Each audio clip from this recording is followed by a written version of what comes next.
Primera de Corintios, capítulo 3, versículo 10.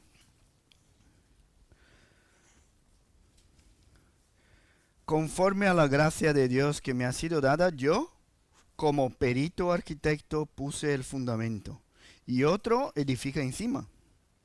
Pero cada uno mire cómo sobreedifica. Porque nadie puede poner otro fundamento que el que está puesto, el cual es Jesucristo. Y si sobre este fundamento alguno edificare oro, plata, piedras preciosas, madera, heno, hojarasca, la obra de cada uno se hará manifiesta, porque el día la declarará, pues el fuego será revelada. Pues por el fuego será revelada. Y la obra de cada uno, cual sea, el fuego la probará. Si permaneciere la obra de alguno que sobreedificó, recibirá recompensa. Si la obra de alguno se quemare, él sufrirá pérdida, si bien él mismo será salvo, aunque así como por fuego. Hoy nos quedaremos aquí hasta el versículo 15. Y claramente podemos ver que el texto habla de una construcción, habla de un fundamento, habla de edificar sobre el fundamento. Y es interesante ver cómo la palabra de Dios a veces utiliza ejemplos tan prácticos, tan materiales, tan físicos, para hablar de temas espirituales, de temas de lo alto, de temas tan profundos que muchas veces sin ilustraciones prácticas reales no podríamos comprender. Y tenemos aquí entre nosotros muchos que ya han trabajado en la construcción. Y vosotros sabéis, ¿no?, que las obras que están hechas para que duren mucho empiezan por un buen fundamento. Pero hay obras que están allí, están hechas, están muy bien maquiladas, pero no se sabe si estarán mañana. Y es diferente, ¿no?, uno que trabaja con jardinería, preparar una tubería que está por debajo de una tierra, que si hay fuga, pues bueno, esa es la tierra, no hay tantos problemas. Pero preparar la fontanería, por ejemplo, de un piso, donde una fuga pequeña puede estropear el azulejo del piso, el techo de la casa del vecino y traer un montón de confusión, es diferente. Y dentro de la construcción también hay cosas que se puede hacer que no hay mucha preocupación. Por ejemplo, si vamos a levantar un muro pequeñito solo para dividir un jardín del otro, pues hombre, no pasa nada si hay un poquito más de masa de un lado que del otro. Pero sí que hay muchas actividades en la construcción que tienen consecuencias importantes y que tienen que ser hechas de una manera muy responsable. Y esa ilustración que el apóstol Pablo utiliza aquí para nosotros es muy útil. Es muy útil porque así empezamos a comprender que hay cosas que están hechas en una construcción que a lo mejor no nos damos cuenta, están ahí escondidas. Pero no estarán ahí escondidas por toda la eternidad. Habrá un día en que lo que está por detrás de esto que vemos será revelado. Hay casas hermosas por ahí, muy bonitas, cuando miramos, con un acabado precioso, que pueden esconder en sus ladrillos defectos importantes. Y solo de mirar una casa a veces no sabemos qué tal van los desagües. No tenemos idea de si la parte eléctrica no está bien hecha o no. O si su tejado va a aguantar tanta lluvia como ha llovido a lo largo de estos días. Solo de mirar no sabemos. Y el mundo espiritual funciona de la misma manera. Es interesante pensar así. Hay cosas que hoy en día no vemos al ojo desnudo. No la vemos claramente. Pero el texto de hoy nos deja una alerta, una exhortación. ¿Qué es lo que pone ahí al final del versículo 10? Dice, pero cada uno mire cómo sobreedifica. Y por eso el tema de hoy es, mira tus obras. Mira tus obras. Y así como en una construcción, lo primero que no está claramente visible, pero nos debe preocupar, es el fundamento. Y Pablo se presenta aquí como un artesano, un experto, un constructor que tiene mucha capacidad. Y es más o menos lo que hemos visto en los versículos anteriores con otra ilustración. Dice que él fue el que plantó, o sea, el arquitecto que puso el fundamento. Las dos figuras representan la misma cosa. Y el apóstol Pablo fue inspirado por el Espíritu Santo en conjunto a los demás apóstoles, los que pusieron el fundamento de la iglesia. Y esa es la razón por que hoy podemos titularnos una iglesia apostólica. ¿Por qué somos apostólicos? Porque estamos edificando sobre el fundamento que fue puesto por los apóstoles. No es porque tenemos el sucesor de los apóstoles entre nosotros, ¿no? Sino porque nuestra construcción está sobre el fundamento que ellos pusieron. Y vemos aquí claramente que el fundamento no es Pablo. El fundamento es Jesucristo. Él es el constructor que puso el fundamento. Y enfatiza aquí la importancia de esa verdad en el versículo 11. Nadie puede poner otro fundamento que el que está puesto, el cual es Jesucristo. Y estos dos primeros versículos nos ayudan a aclarar muchas cosas dentro de la iglesia. La primera es que después de decir que él, Pablo, no era nada más que un colaborador de Dios, él no podía empezar a decir que era un maestro, un experto, sin hablar de la fuente de sus dones. Por eso empieza diciendo, conforme a la gracia de Dios que me ha sido dada. O sea, él no se jacta de sus habilidades. No se jacta de lo que hizo. No impone sobre él algo que es debido a Dios. Lo que tiene total sentido con los versículos anteriores. Si miramos el versículo 5, el apóstol Pablo pregunta, ¿qué es Pablo? ¿Qué es Apolos? Servidores por medio de los cuales habéis creído. O sea, estos versículos tienen el énfasis en los ministros, en los que gobiernan la iglesia, en los que enseñan, que son colaboradores de Dios. Pero sí que podemos aplicar de manera indirecta a todos nosotros. Su tarea aquí como un perito arquitecto es conforme a la gracia de Dios que le fue dada. Así que los dones que tenemos, como hemos visto en estos días, en los trabajos aquí manuales de la iglesia, los dones que tenemos que bendicen a la iglesia de Dios, vienen del propio Dios. Es Él que nos da los dones, Él que nos capacita. ¿Por qué? Porque Él es el dueño de la iglesia. No es Pablo, no es Apolos. La iglesia es el edificio de Dios, como pone ahí en el versículo 9. Eso por una parte. Pero la segunda enseñanza que aprendemos al hablar de este fundamento es que la vida del creyente debe tener un aspecto comunitario. No existe un creyente que va por su cuenta, que va solo. Aquí no está hablando de un crecimiento individual.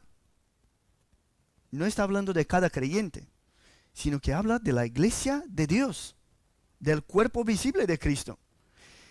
Y de aquí aprendemos que no se habla de un creyente y su vida espiritual sin que ese creyente forme parte de una iglesia. Es así que se edifica la iglesia de Dios. Porque cada creyente debe formar parte de esa comunidad. Aquí se habla en el colectivo.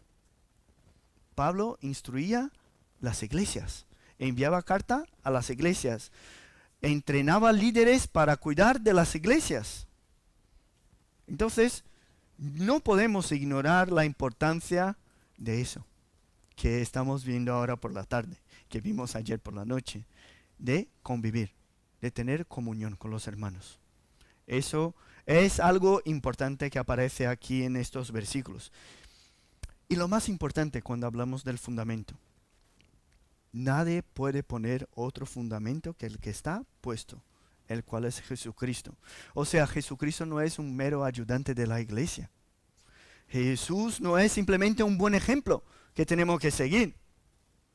Jesús no es solamente el bebé que está puesto en los brazos de una mujer.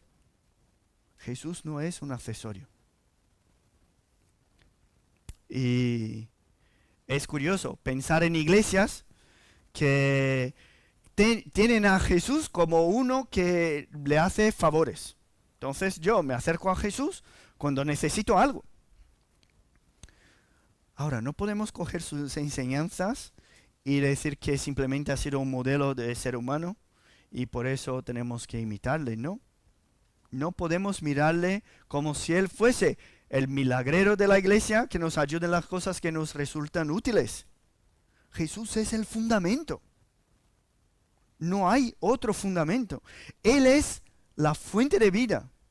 Es lo más importante. Él es el autor y consumador de nuestra fe. Y por eso, que es muy importante, tenemos que abrir ahí nuestras Biblias, en la carta del apóstol Pablo a los Colosenses. Vamos a abrir juntos, vamos a leer en el capítulo 1, empezando en el versículo 15. Colosenses 1:15 dice así, hablando de Jesús, Él es la imagen del Dios invisible, el primogénito de toda la creación, porque en Él fueron creadas todas las cosas, las que hay en los cielos y las que hay en la tierra, visibles e invisibles, sean tronos, sean dominios, sean principados, sean potestades. Todo fue creado por medio de Él y para Él. Y Él es antes de todas las cosas, y todas las cosas en Él subsisten. Él es la cabeza del cuerpo que es la iglesia. Él que es el principio, el primogénito de entre los muertos, para que en todo tenga la preeminencia. Por cuanto agradó al Padre que en Él habitase toda plenitud, y por medio de Él reconciliar consigo todas las cosas, así las que están en la tierra como las que están en los cielos, haciendo la paz mediante la sangre de su cruz. No sé si podéis ver la importancia que hay en Jesús en estos versículos. Él es el principio y es el fin. Él no tiene simplemente un papel de ayudador en la iglesia. Dijo el apóstol Juan que sin Él nada de lo que ha sido hecho fue hecho. Él es el fundamento. No hay otro. Si anunciamos el Evangelio y no hablamos de Cristo, no es el Evangelio verdadero. No hay enseñanza bíblica sin Cristo. No hay salvación sin Cristo. No hay iglesia verdadera sin Cristo. Porque el fundamento está puesto. Y nadie puede poner otro. Y ese fundamento es Jesucristo. Y así como en una construcción lo primero es el fundamento, en la iglesia lo primero que tenemos que ver es su fundamento. Pero de allí tienen que venir los muros. Esa es la parte de abajo. Tienen que venir los muros. Y por eso viene la exhortación del apóstol Pablo diciendo, cada uno mire cómo sobreedifica. Y los niños tienen ahí un dibujo de un constructor. Vosotros vais a comprender mucho más fácil mirando la imagen que tenéis ahí delante. Son pedacitos, son ladrillos, ¿no? Un constructor con ladrillos, una paleta en las manos, la masa al lado y una carita de contento. ¿Por qué? Si el fundamento es Cristo, nosotros tenemos que ver cómo edificamos, cómo subimos ese muro, cómo empezamos a construir las paredes. Y luego, niños, vamos a ver que está el fundamento, están los muros que tenemos que mirar cómo estamos edificando y está la recompensa, que es lo que vamos a ver después.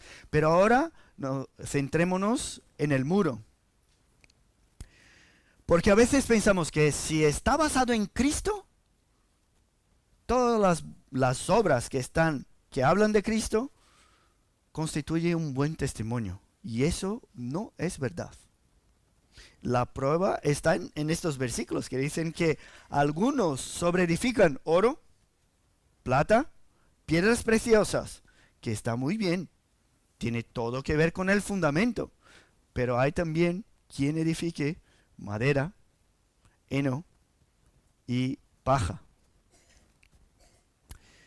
Y vosotros sabéis, ¿no? Que algunos de vosotros por lo menos sabéis que hemos empezado el proceso para constituir una sede de un seminario reformado en Madrid. Y Alejandro Bernabeu y yo hemos tenido que hacer un entrenamiento de marketing para gestionar todas las cosas del seminario. Y en el entrenamiento ponía que podíamos utilizar citas de pastores, de hombres, mujeres, pero utilizar citas de gente que ya ha fallecido. No utilizar gente o citas de personas o pastores que siguen vivos. Y nosotros empezamos a pensar, ¿no? ¿Por qué? El problema es cuando utilizamos la cita de un pastor, por ejemplo, y años después o en el mismo año, ese pastor hace algo que rompe completamente su testimonio y el seminario o las redes sociales del seminario se quedan como conectadas a ese mal testimonio. Qué triste, ¿no? Pensar que buenos hombres, hablando de Cristo, de su iglesia, pueden construir muros de heno, de madera, perecibles. Y hemos comprendido la preocupación del seminario y lo haremos, ¿no? Conforme a sus instrucciones. Pero eso nos hace pensar que está el fundamento que es Cristo, pero puede tener bajo el enfoscado de la pared heno, madera, cosas que no se quedarán ahí. Construcciones que no traen bendiciones espirituales. Y podemos pensar también en un ejemplo bíblico, el ejemplo del rey Salomón. Tenemos un Salomón entre nosotros, ¿no? Que me ha mirado. Sí, del rey Salomón. Él pidió a Dios sabiduría y Dios le dio sabiduría y todas las demás cosas. Fue un rey riquísimo, tenía mucho poder, era muy conocido. La reina de África, de Sabá, fue a visitarle porque había escuchado su fama. Y cuando vio las cosas allí, dijo que las noticias no eran nada cerca de lo que ella había visto. Y construyó el templo. Pero qué pena. Si empezamos a mirar, a leer sus escritos, o sea, si empezamos a rascar ese muro y mirar lo que hay debajo, vemos que Salomón, donde ponía sus ojos y sus ojos deseaba algo, tenía. Sus acuerdos políticos y comerciales estaban siempre acompañados de una nueva mujer para su harén. Su padre, el rey David, ya había conquistado toda la tierra prometida, así que su reino fue un reino de paz, de tranquilidad y de mucha prosperidad. Para mantener todo ese reino que hacía, cobraba un montón de impuestos. Disfrutaba de todos los placeres que le apetecía. por influencia de sus mujeres de otros pueblos, llegó a levantar altares a dioses ajenos. Su fama era tan grande, pero si rascamos un poquito del muro, vemos que había también heno debajo de tanta apariencia. Imaginaos un rey con tanto poder, con tanto dinero, tanta autoridad. ¿Cuántas obras hizo él que no estaba completamente de acuerdo con la voluntad de Dios? ¿Cuánto tiempo se gastó en lujos y placeres? Porque ejercer la tarea de un rey es una cosa. Ahora, lo que él hizo fue mucho más allá. Tanto lo hizo que incluso no hizo falta llegar hasta el juicio final para que tuviese una autoevaluación de todas sus obras. Si leemos allí en Eclesiastés, pues vamos a ver. Él miró el conocimiento que tanto anhelaba, que había adquirido, y dijo que quien añade ciencia, añade dolor.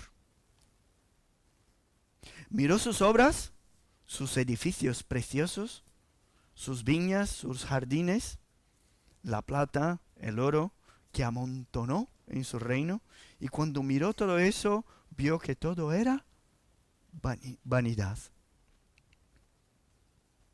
Edificó con madera. Edificó con heno. Malgastó su tiempo y sus recursos en lo que era pasajero. ¿Y sabe lo que es más triste? Es que hoy en día vemos ministerios que invierten mucho tiempo, mucho esfuerzo, mucho dinero en cosas que no edifican la iglesia de Cristo. Iglesias que crecen en doctrinas que no son sólidas. Enseñanzas que se desplazan de la verdad objetiva que encontramos en las Escrituras a las experiencias personales de cada uno. Hay iglesias que utilizan la alabanza para alcanzar un estado emocional adecuado de casi como los mantras budistas, para que uno sienta algo especial, una experiencia, una sensación, algo sobrenatural, y salgan de allí pensando que eso es lo más importante. Hay ministros por ahí que enseñan costumbres o vestimentas específicas, costumbres que no son bíblicos, y los enseñan como si fuese una marca de santidad o del compromiso con Dios. Yo veo algunas mujeres aquí de pantalones. Hay iglesias que eso no está permitido. Veo mujeres con el pelo corto. Pues las peluqueras en estas iglesias estarían perdidas. No se puede cortar el pelo. Pero no se dan cuenta de que la vanidad puede manifestarse de muchas otras formas. Porque el pecado sale del corazón. Incluso hay mujeres con pelo largo, en faldas, que se glorían de sus faldas, de su pelo largo, porque son más santas que las que llevan pantalones. ¿Eso no es vanagloria? ¿Cuánto esfuerzo desperdiciado? Al final, las ropas, si me apaño bien para venir a la iglesia, porque quiero agradar al Señor, no importa si vengo con mi mejor ropa, y mi mejor ropa es una camisa que no está tan nueva, pero es mi mejor ropa. Lo estoy haciendo para el Señor. Eso es lo que importa. No importa si vengo como venga. Dios va a mirar nuestro corazón. Si desprecias a Dios y vienes como quieras, sin pensar que lo estás haciendo para el Señor, eso es lo que va a importar para Él. Hay gente que piensa que si vengo a la iglesia y mi ofrenda es mucho dinero, Dios va a bendecirme mucho. Entonces está el momento de la ofrenda y está el tiempo de la gente que va a ofrendar 1000 euros. Luego 500. Luego 200, pero 200 ya no va a recibir tanta bendición como los de 1000. Y se olvidan que la viuda que echó 2 monedas, Jesús dijo que echó mucho más que los demás, que echaban bolsas llenas de monedas, que hacían ruido. En nuestro baúl no haría tanto ruido, que es pequeñito, pero supongo que el baúl era así de grande. Y echar una bolsa de moneda sonaba un montón. Pero la mujer que echó 2 monedas, echó mucho más, porque echó todo lo que tenía. Dios mira el corazón del que entrega. Tantas iglesias basadas en doctrinas vacías, que no tienen nada que ver con las escrituras. Hoy uno puede tener una actitud que tiene muy buena apariencia, pero va a llegar el día en el cual esas actitudes se harán evidentes. Evidentes. Dice, el día la dará a conocer, pues con fuego será revelada.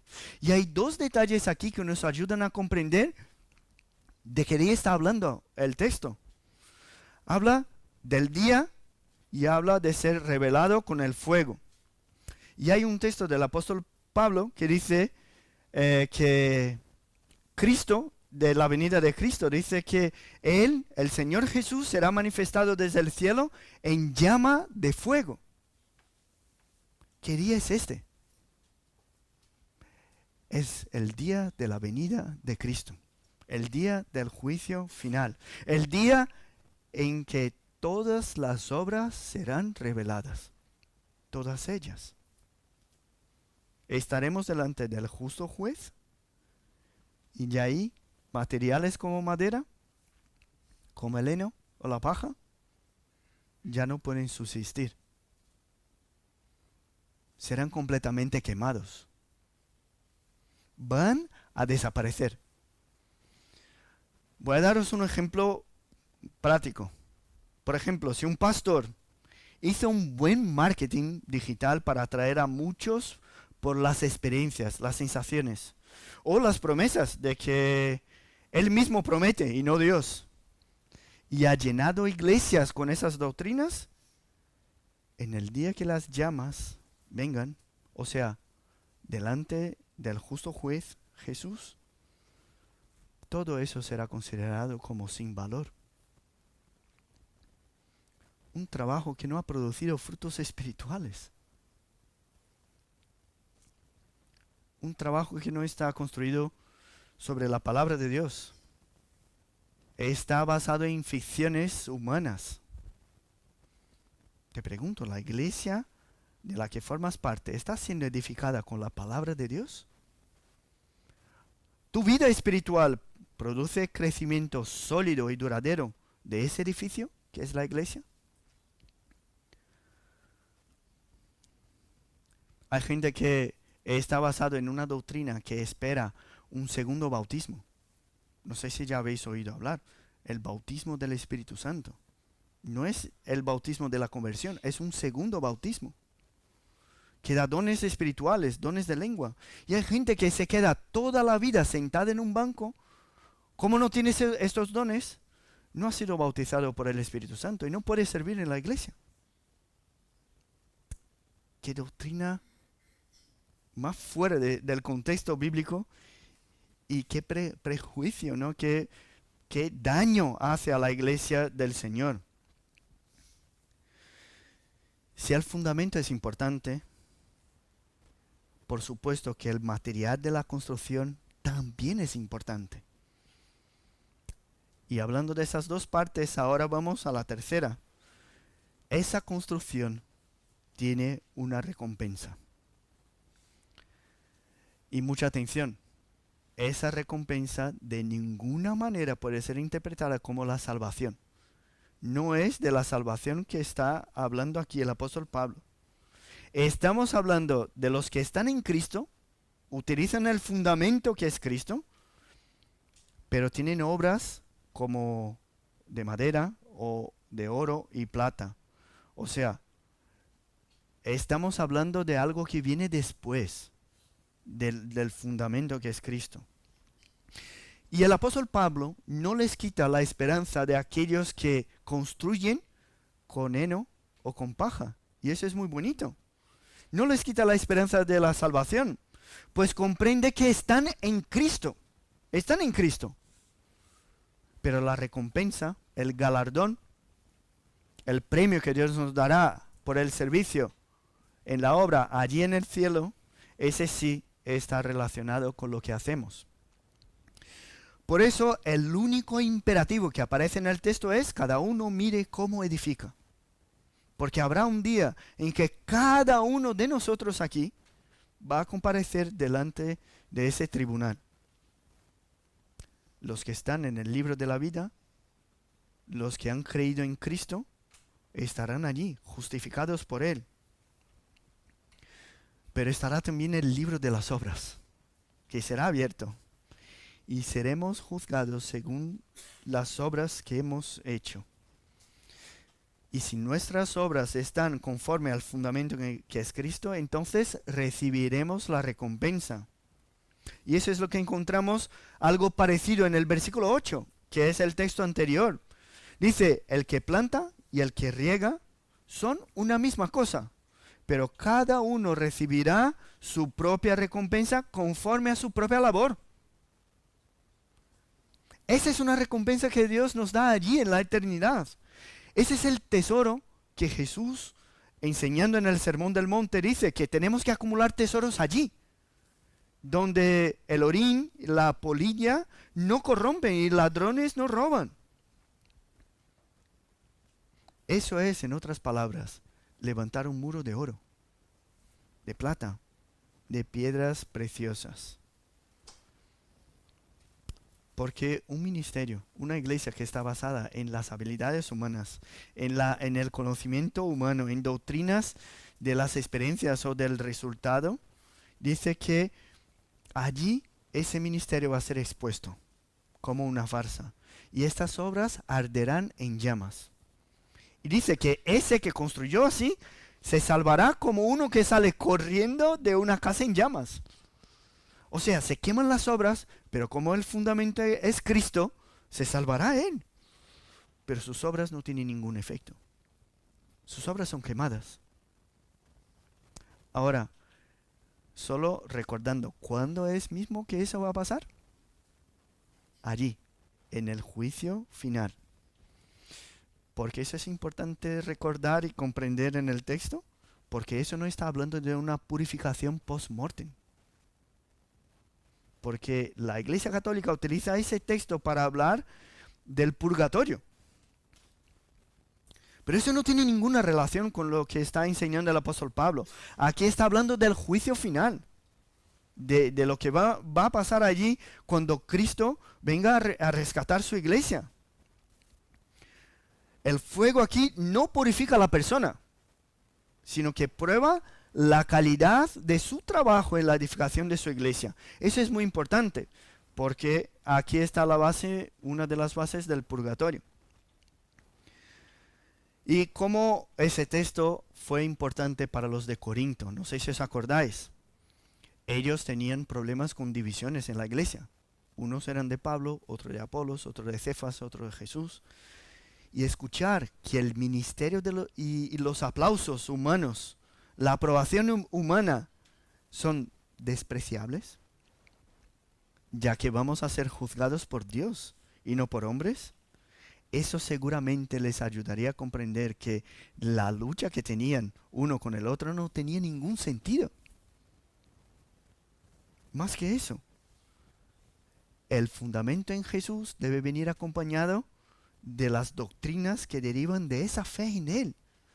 Ellos tenían la fe en Cristo, pero estaban tan diferentes que ya habían salido completamente de la enseñanza.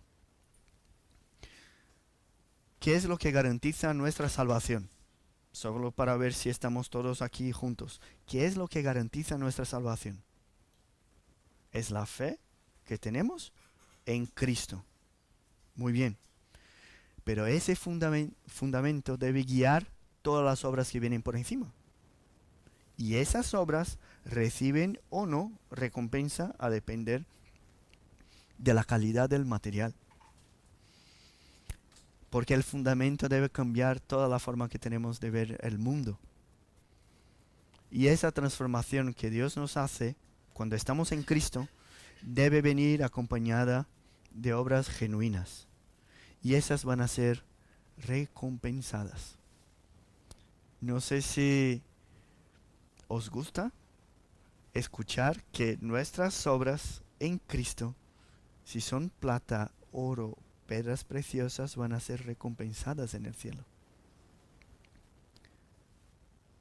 Por eso si pensamos, tú y yo, en esta mañana, en el fundamento que es Jesucristo, ¿cómo debemos dedicar nuestro tiempo, nuestra energía, nuestros recursos para edificar sobre ese fundamento? ¿Cómo no vamos a tener en cuenta nuestras obras si lo que vamos a hacer es construir sobre el cemento perfecto y precioso que es Cristo? Hay gente que se limita a las doctrinas básicas y las demás, pues, eso no son cosas importantes, cada uno puede tener su percepción. No, debemos desarrollar nuestra fe basada en esa revelación de Dios para que seamos constructores fieles, para que tengamos materiales preciosos en nuestras manos. No sé si ya habéis escuchado seguramente que muchas veces hermanos dicen que no quieren recompensa en el cielo. Lo que quieren es estar allí. Aunque sea en los 45 minutos del segundo tiempo, pues meter un gol y entrar. Eso es lo más importante. Y eso parece, yo creo que yo ya he dicho eso una vez y otra en la vida. Y parece algo de humildad, pero entrar al cielo oliendo a humo, ¿pensáis que eso es suficiente? Todas las obras quemadas, pero Él se salvará. ¿Eso para ti es suficiente? Eso no es señal de humildad. No es señal que uno está satisfecho con la salvación y ya está. Esa es una prueba de que uno no se ha dado cuenta del maravilloso que es el fundamento. Porque si no damos cuenta de su valor, ¿cómo vamos a valorar las obras que estamos haciendo? Ahora, si reconocemos el valor que tiene en el fundamento, ¿nos contentaríamos simplemente en no hacer nada que tenga valor en el reino de Dios aquí en la tierra? Hermanos, el celo por la obra y la dedicación en hacer conforme a lo que está y demanda las Escrituras, todo ese cuidado y esa dedicación no es porque vamos a ser recompensados, es porque nos damos cuenta del valor que tiene el fundamento. ¿Qué quieres? ¿Qué quieres en esta mañana haciendo una autoevaluación de tu vida? ¿Qué estás haciendo? ¿Quieres llegar al final de tu vida y ver que todo ha sido en vano? Decir que de vanidad, todo es vanidad. ¿Quieres llegar al final de tu vida y ver que has malgastado tu tiempo, tus recursos, no con oro y plata para edificar la iglesia de Dios, sino con heno? ¿O quieres llegar ahí al cielo y escuchar al Señor? Buen siervo y fiel. Fuiste fiel en lo poco, en lo mucho te pondré. Eres colaborador de Dios en la obra. Y por eso, cuando miramos nuestras obras, debemos preguntarnos, ¿estoy edificando con el mismo material del fundamento? ¿Encuentro en las Escrituras la base para lo que hago o dejo de hacer? ¿Qué es lo que estamos haciendo con nuestro tiempo? Con nuestros recursos, con nuestros dones. ¿Vamos a edificar cosas que van a ser quemadas? ¿O estamos acumulando tesoros en el cielo? Pues que Dios nos guíe en la comprensión de lo que debemos o no hacer con nuestra vida. Y que nuestra vida sea coherente a lo que Jesús nos ha enseñado. Y que actuemos no simplemente porque vamos a ser recompensados, sino porque valoramos todo el fundamento en el cual hemos sido construidos. Que Dios nos bendiga como iglesia aquí en Aranjuez. Y que Dios levante, edifica esa iglesia, no con heno, sino con oro, plata y piedras preciosas. Vamos a orar. Padre, te damos las gracias porque reconocemos que el fundamento de la iglesia es Cristo. Reconocemos que la obra es tuya. Reconocemos que los dones que tú nos das vienen exclusivamente de tu reino para edificar tu iglesia. Ayúdanos, Padre, a que no seamos negligentes con nuestros dones, que no malgastemos nuestro tiempo, nuestros recursos, nuestra sabiduría en cosas que se quemarán, en cosas que no son eternas. Danos la visión de reino adecuada para que nuestras obras sean valoradas por ti en el juicio final. Te pedimos, Padre, que tú nos bendigas como iglesia, nos hagas crecer como cuerpo de Cristo en la tierra y que tengamos la sensación, la certeza de que tú estás aquí edificando tu iglesia, estás promoviendo el crecimiento espiritual de tu pueblo y estás alcanzando a aquellos que tienes apartado desde antes de la fundación de todas las cosas. Te pedimos, Padre, por cada uno de nosotros, por nuestras familias, que tú nos des la alegría de servirte aquí por medio de esa comunidad. Gracias, Padre, por todo. En el nombre de Jesús que oramos. Amén.